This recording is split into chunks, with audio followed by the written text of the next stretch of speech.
Partita la seconda delle 4 batterie dei 200 misti assoluti femminili, saranno 5 per il settore maschile. Abbiamo Tali Lemkov dei Dolphin in corsia centrale, accreditata del miglior tempo fra le atlete Elvasca e del terzo miglior tempo di iscrizione dei 200 misti femminili. Al suo fianco Katia Cagnato, già campionessa italiana giovanile dei 400 misti, la portacolori di casa del Veneto Banca Montebelluna. Cagnato davanti 31,09.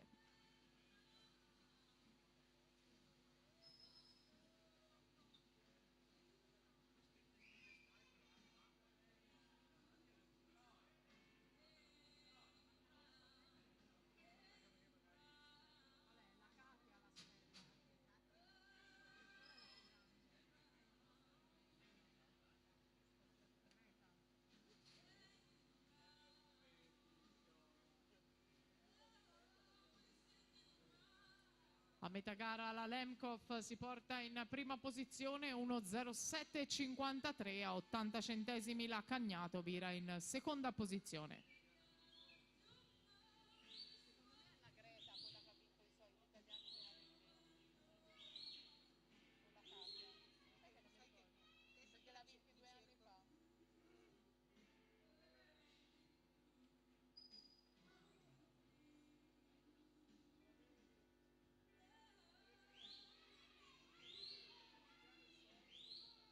Beh no, forse è questa più piccolina, sai, la più forte delle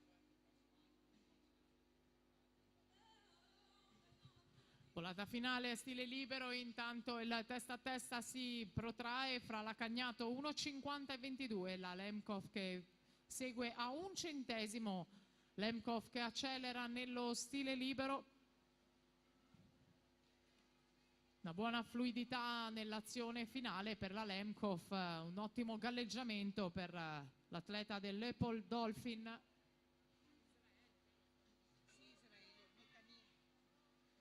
L'israeliana di Netania va al tocco e conquista la batteria 2.23,09, Cagnato 2.25,61 per la seconda posizione, Giladi per la terza 2.29,14, 25.61 for 223.09 for Lemkov.